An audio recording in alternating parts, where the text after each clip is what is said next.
Good morning. Welcome to our class together. Today, we're going to look at something that perhaps you haven't seen before, although it's been there all along. And that's something that happens with the Gospel of Mark. Last week, we looked at Mark's use of the word immediate. Today, we're going to look at something else.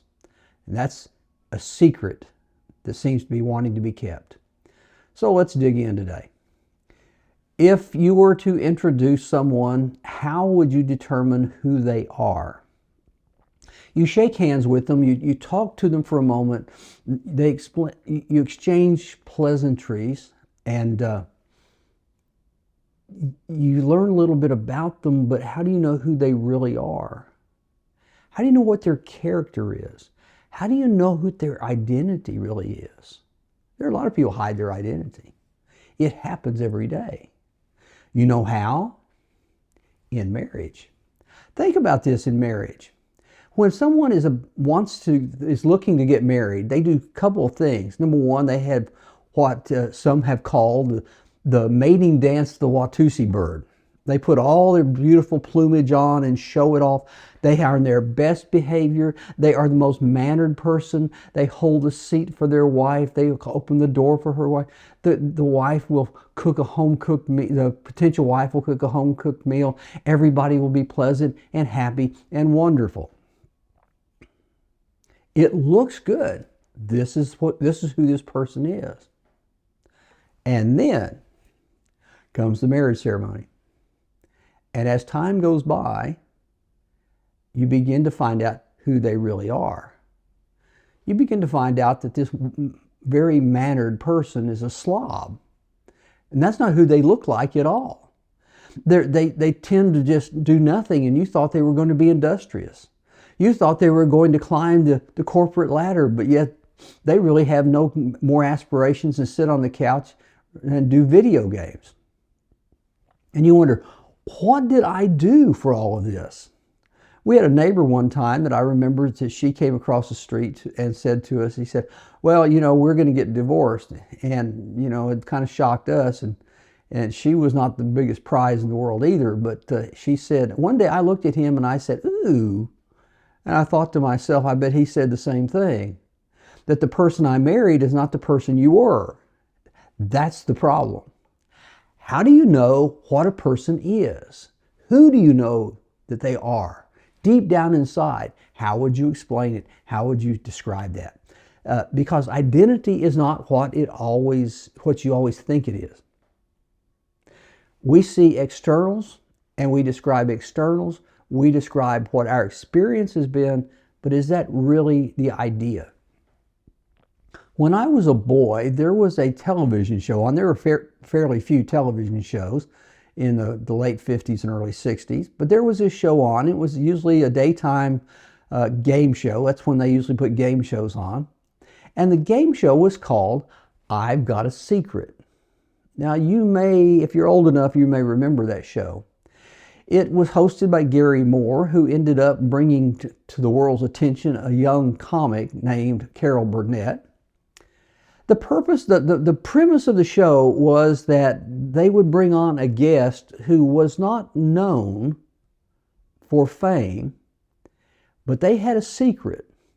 And the panelists would play what I would call a series of 20 questions, trying to pin down what that secret was.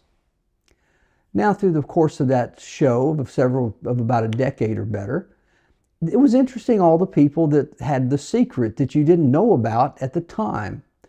It introduced us to Harlan Sanders before anybody knew about Kentucky Fried Chicken. It also introduced us to a musician whose name was Peter Best. Peter Best had a secret, and that was he had been replaced as a drummer by a man named Ringo Starr in an up-and-coming band in Liverpool, England called the Beatles. You probably have never heard of Peter Best either. But he had that secret, that he at one time was part of the Beatles. Now just think about that, all the people that you know, and you try to say this is who they are, but we may not know that. So the question that we have is, who's Jesus? How would you determine who Jesus is? Now it seems like a simple question, and it is for us for the simple reason we have gotten the answer. It's always easy to get the right answer if you already know the right answer ahead of time. But if you were not there, if you were just learning, if you had not been exposed to Jesus himself through the pages of the Bible, which they didn't have in the first century, and all you had was a gospel being written to you, and you were the gospel writer, how would you try to explain who Jesus is? Well, you could always say, here's what he said. You could use his words. We've done that. We could always say what others have said about him. And we have done that as well. But that's kind of fraught with danger. You remember Jesus asked the disciples, who do men say that I am? And hardly anybody got the right answer. We could say this is what he does. And that might be a semi-accurate portrayal of the identity of Jesus. But I want to point out something, at least in the Gospel of Mark, Jesus never tells you who he is. He never goes out, opens his arms, says to the crowds, I am Jesus, the Son of God. Can you imagine what would have happened? Now, we would think if that's the truth, we ought to say that. Not saying that's not a good way, except Jesus didn't do that for himself. He didn't reveal his identity that way. Instead, Mark has something we call, at least in scholarly circles, the Messianic secrets. Mark has an interesting manner to him. In fact, that Jesus keeps telling people over and over again, do not tell anybody about this. We're going to look at some of those today. So let's dig in and find out in some of those places and just examine them before we try to explain it. For instance, let's start in the very first chapter of Mark, Mark chapter 1, verses 40 through 44. If you read this, it says, and a leper came to him, imploring him, and kneeling, said to him, if you will, you can make me clean. Moved with pity, he stretched out his hand and touched him and said, I will be clean. And immediately the leprosy left him, and he was made clean.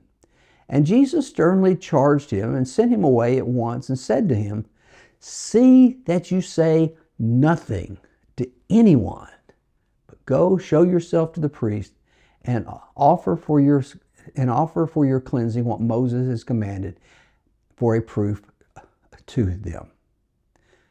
Now let me ask you some questions. It's pretty obvious what we're talking about here. We're talking about a leper who's been cleansed by Jesus.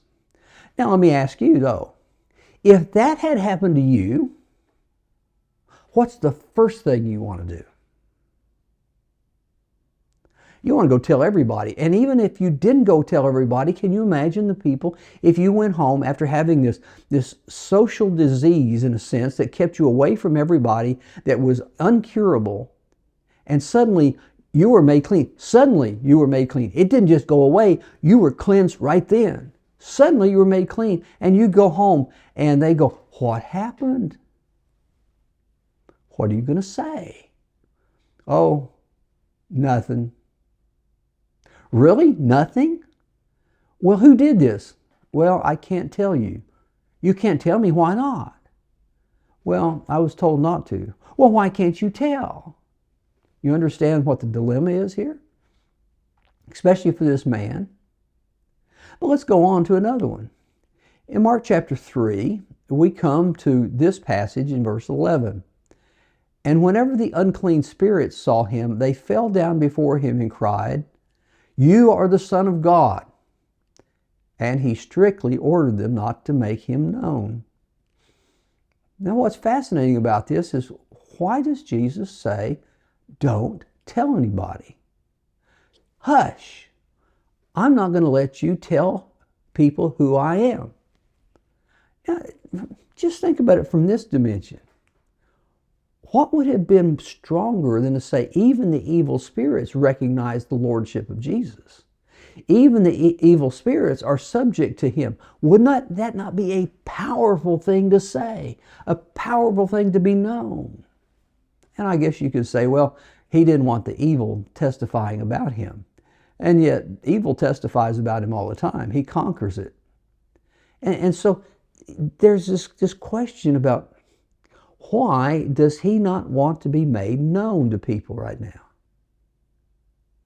Especially if you're in a gospel in which the message is repent and believe the kingdom of God. Follow me. If that's it, why not make it known? But we're not finished yet either. Let's go on to Mark chapter 8. And Mark 8 says, Jesus asked them, "But who do you say that I am?" And Peter answered him, "You are the Christ." And he strictly charged them to tell no one about him. Now think about that for a moment. Peter makes this, what we call the great confession, that you're the Christ, the Son of God. That's how Matthew would put it. He has a much more verbiage to it. But for Mark, it's the right answer. You're the Christ. You're the anointed one. You're the Messiah. Isn't that the point of Jesus coming to earth, to tell people, I am the Messiah? Isn't that the point of the disciples, to go out and say, we have found the Messiah? Why then does Jesus want to keep this under wraps? But one more place. Mark chapter 9. And after 6 days, Jesus took with him Peter and James and John and led them up to a high mountain by themselves. And he was transfigured before them, and his clothes became radiant, intensely white, as no one on earth could bleach them. And there appeared to them Elijah with Moses, and they were talking with Jesus. And Peter said to Jesus, "Rabbi, it is good that we are here. Let us make 3 tents, one for you, one for Moses, and one for Elijah." For he did not know what to say, for they were terrified. And a cloud overshadowed them, and a voice came out of the cloud. "This is my beloved Son. Listen to him." And suddenly, looking around, they no longer saw anyone with them but Jesus only. And as they were coming down the mountain, he charged them to tell no one what they had seen until the Son of Man had risen from the dead. I want you to think about Peter, James, and John. They're coming off that mountain, and they've got a story to tell. Boy, do they have something to tell the other 9. You know what we saw? It was amazing. You'll never believe it. There was Moses. We have never seen Moses face to face. We saw Moses. And Elijah the prophet, Elijah was over there too. We saw them. And Jesus turned this brilliance. We can't describe it. And there was this voice out of heaven. Oh, can you imagine the tale they could have told that night around the campfire? And yet Jesus says, don't tell. Why not? Why not even the disciples? Why not anybody? Why not say, you want to know what we saw? Would not this be compelling evidence in some way? That if you could get this thing out, it would just be a dramatic witness to who Jesus was? But instead, he says, don't tell. So the question is, if you want to spread the message that Jesus is the Christ, why tell people not to say anything? That's a curious problem.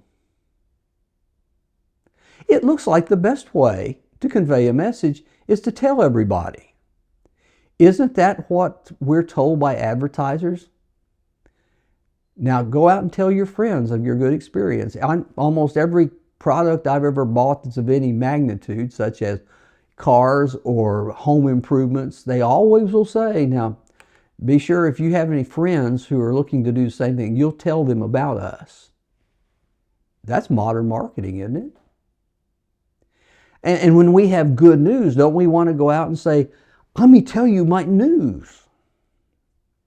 If you were to have met a celebrity, let's assume you were walking down the street and you bumped into George Clooney. And you shook his hands and he gave you an autograph and you had a small conversation and you went home, and your wife said to you, "Dear, what happened today?" "Oh, nothing." That's not likely to happen, is it? We tell great news. We tell what we know. And in fact, it's really hard not to tell what we know. When somebody says, "Can you keep a secret?" That's the hardest thing in the world to keep. So why not tell the secret? What motivation did Jesus have for telling people not to tell? Now, there are all kinds of explanations, so let's kind of go through some of them. The first was, did Jesus actually say that? We've kind of covered that in a way because Mark writes it, and some skeptics have said Mark added this. Jesus didn't really say it because Mark was trying to do something different than what Jesus was trying to do. That's just fallacious on its face. That means you either believe that Jesus didn't say any of this in the Gospels, or he said this. You've got to pick one or the other. You can't say, "Now I'll take 3, but I won't take 6." You can't say that. It's not reasonable, and it's not intellectually honest. But the other is that there's some who believe that Mark was trying to avoid political controversy. Mark was writing in a time, if we can tell from 1 Peter, for instance, there is this growing antagonism of the Roman Empire with the Christians. There's this growing need. We do know that Nero blamed Christians for all of his troubles, including burning half of the city of Rome by mistake. And if you need a fall guy, you look for the Christians. They were the easiest fall guys there were in that time. And one of the big problems was the emperor had all kinds of divine titles. And that was part of the problem the Christians had. They are not going to say Caesar is Lord because Caesar wasn't Lord, at least to them.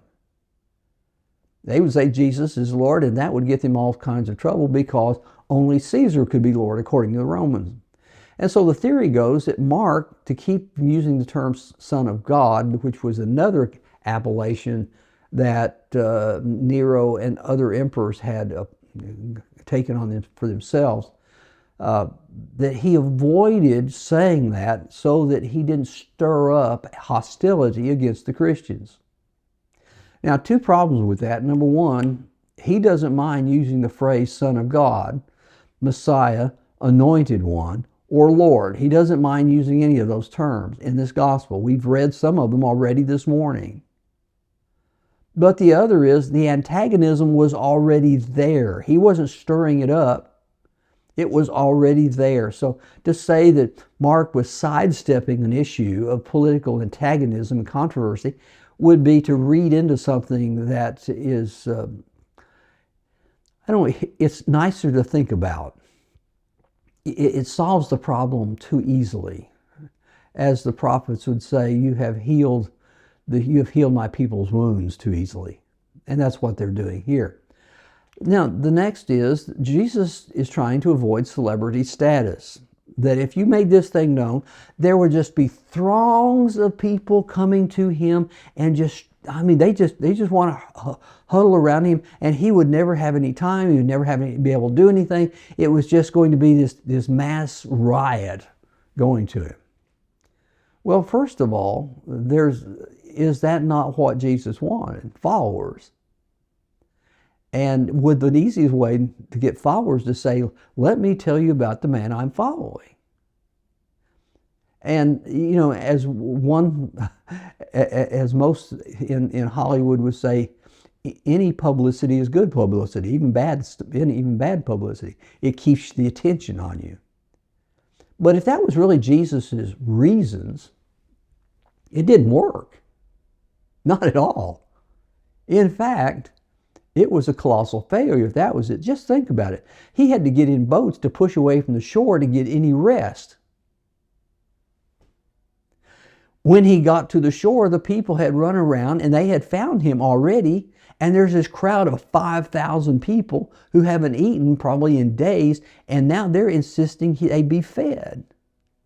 If he was trying to avoid publicity, he didn't do that very well. If he was trying to keep from being a celebrity, he was failing at it. So that doesn't seem to make any sense either. Now, the one I heard when I was a boy was that Jesus is using reverse psychology. Reverse psychology is simple. That is, I tell you one thing to get you to do another. Let me give you an illustration. Do not, I repeat, do not think about a white bear. Now, under no circumstances are you to think about a white bear. Now, let me check. You're not thinking about a white bear, are you? Now, what are you thinking about? A white bear. We can't help it.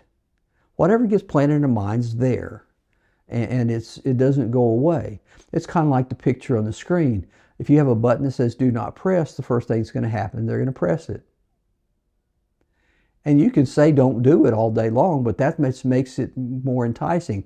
You know, the grass is always greener on the other side. We call this the forbidden fruit from the story of Adam and Eve. The forbidden fruit is always tastier. We always want to do the opposite of what we were told. And that's like I said, that's when I was a boy, that's how everybody explained these passages. Well, Jesus is just being psychological. But let me put it in these terms. Reverse psychology is a way to manipulate people to do things that you want them to do that they would not have thought of on their own. My question for you is Jesus manipulative? Does he get people to believe him by any kind of trick he can? And if he does, do you want to follow a trickster? See, there's the dilemma that we have. When we try to solve it with a human logic, the human logic wraps the cord around our neck and strangles us because we don't like the answer we just gave. I really doubt that Jesus was really trying to manipulate people into telling the message. He had a plan, he knew what it was, and he was going to execute it. So there's only one last thing I can add to this, and that is it just wasn't time. I want you to think about what we looked at just a moment ago in Mark chapter 9, verses 2 through 9. In the very last verse, verse 9, it says, when they came off the mountain of transfiguration, he charged them not to tell no one what they had seen until the Son of Man had risen from the dead. There was going to be a moment in which it was appropriate to tell who he was, to tell what he did. But that moment was not then. I want you to just think for a moment. How many misconceptions would have been there if this had been discussed by everybody? If you had let the demons talk, and if you had let the lepers talk, and if you had let the disciples talk, and you had let Peter talk, if you had let everybody talk, how many misconceptions could you get out of that? It's kind of like the story of the blind man and the elephant. They've never seen a blind man, and so the blind men have never seen an elephant. So they come up to this elephant, and every one of them takes a different part. One of them holds the tail and says, "I know what an elephant is like. It's like a rope." Another one has the trunk and says, "I know what an elephant is like. It's like a snake." Another feels its ears and says, "No, it feels like a leaf." One feels the leg and says, "No, it's like the trunk of a tree." And the other feels along the side of the elephant and says, "No, it's a wall." An elephant's none of those things. But if that's the only perspective you have, that's the story you tell. Who is Jesus? Well, think about what could have come out. Jesus is a miracle worker, Oh, you mean kind of like a magician who does tricks? No, no, he's not a magician. He's a miracle worker. But he does these things that you can't explain. That's what magicians do, don't they? You want to leave the impression Jesus is just a high-class magician? Well, he's the Son of God. Oh, you mean like the emperor is? No, no, no, no. That's different. Well, but the emperor is the Son of God too. At least that's what he says he is. So is he not like the emperor? Now we got a problem. He's a great teacher. You mean like Socrates or Plato or Seneca? No, no, no, no. He's different than that. But if he's a great teacher, wouldn't he be like them? Wouldn't he be of the same nature?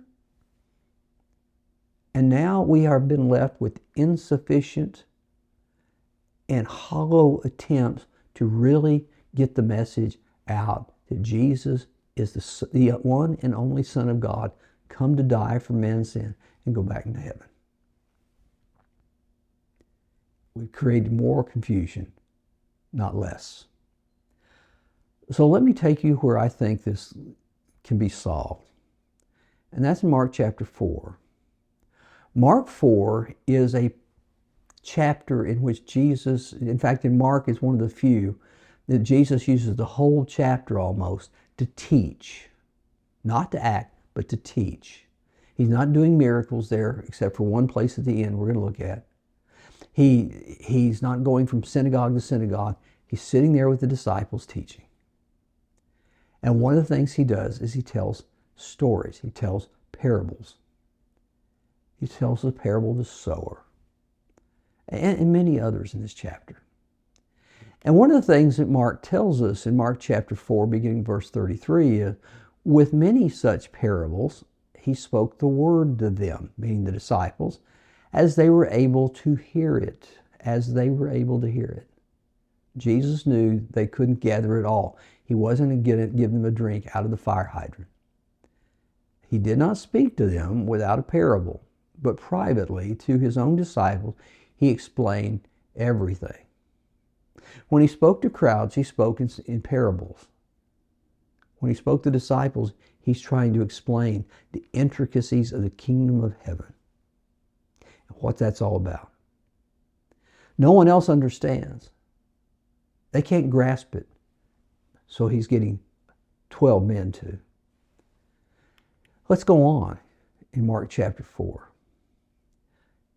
Earlier in that chapter, he says to the disciples, to you has been given the secret of the kingdom of God. Hear that word secret. But for those outside, everything is in parables, so that they may indeed see, but not perceive, and may indeed hear, but not understand, lest they should turn and be forgiven. He says, I'm going to speak to you plainly because you can grasp it because you're close to me. You're following me. But everybody else gets a parable because they can't see it yet. Interesting problem that Jesus is handling. But even the disciples struggled with that. When you go down to the end of the chapter, the only miracle in the chapter happens when Jesus calms the storm. He's pushed out to the Sea of Galilee and this raging storm comes along. And the disciples, many of whom are fishermen, are terrified. They've never seen a gale like that. They've never seen a squall like that. And they just know the ship is going to sink. Dozens do every day in Palestine. So they go rouse Jesus and said, do you not care that we perish? And Jesus comes. Peace, be still. The winds stop. The sea becomes glass. And it says in Mark chapter 4 and verse 41, and they were filled with great fear and said to one another. Now this is after a chapter of explanation. Who then is this, that even the wind and the sea obey him? See, here's the problem. The disciples who were closest to him weren't getting it yet. Think about what the masses would do with the information. They would have half-truths and gossip to base the assumptions on. And the message would have been garbled and become nothing but static in the channel of trying to get the truth out. So why the secret?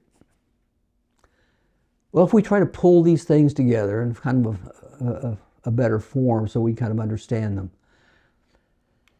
First of all, who people thought Jesus was is not who he was.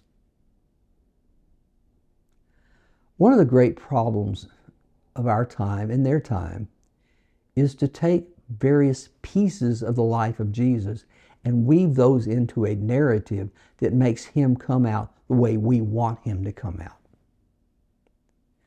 We want, for instance, Jesus to be the great forgiver. So whenever anybody does anything wrong, it doesn't make any difference what they've done. They just want Jesus to pat them on the head and say, that's okay, I understand. Go on, I'm not going to bother you. And so they have taken a misconception, and who they thought he was is not who he was.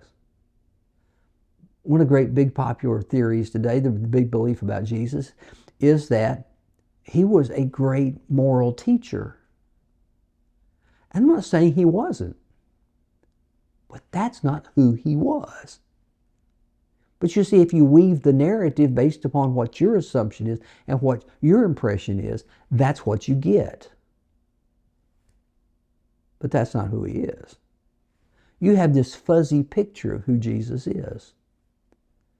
Because until you get a clear picture of Jesus, you can't really follow him. One of the important things that I think out of this lesson is when Jesus wants people to follow him, he needs them to get beyond their assumptions.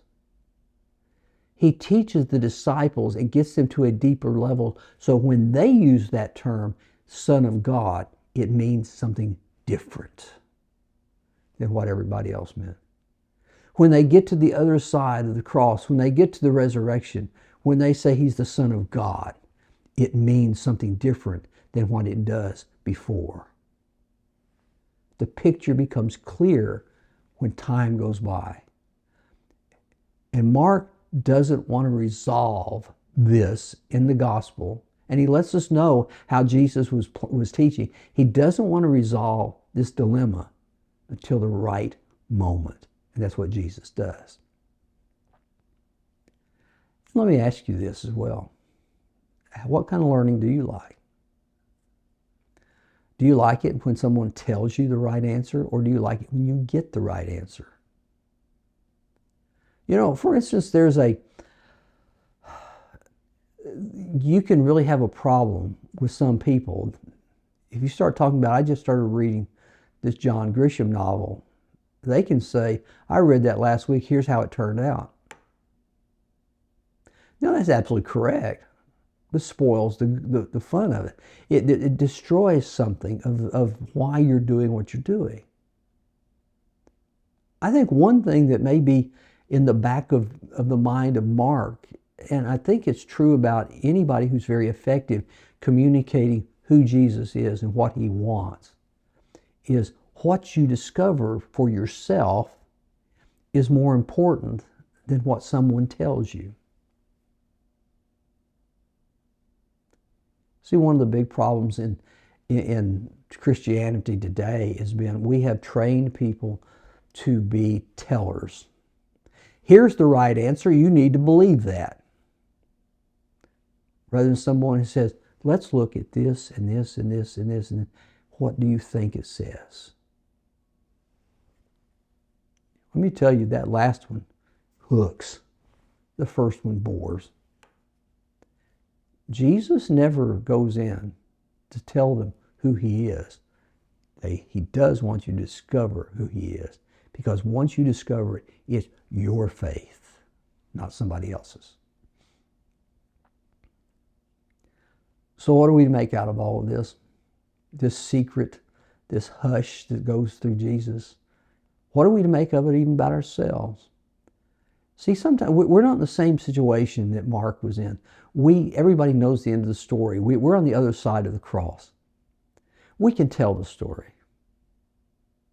But I'm not sure that's exactly what needs to happen, because I think in a way, the best I can put it is, until you get it, you don't get it. Until there's something that latches onto your heart and your soul and your mind in a way that does not let it go, that you turn it over and over and over again until finally it becomes yours. It's your faith. You'll never get the real message. And I think that's why Jesus kept it secret.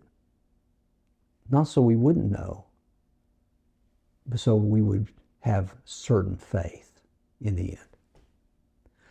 Thank you for joining me today. I hope you've enjoyed our class as much as I have, and I'll see you again next Sunday with a class on the death, burial, and resurrection from Mark's perspective.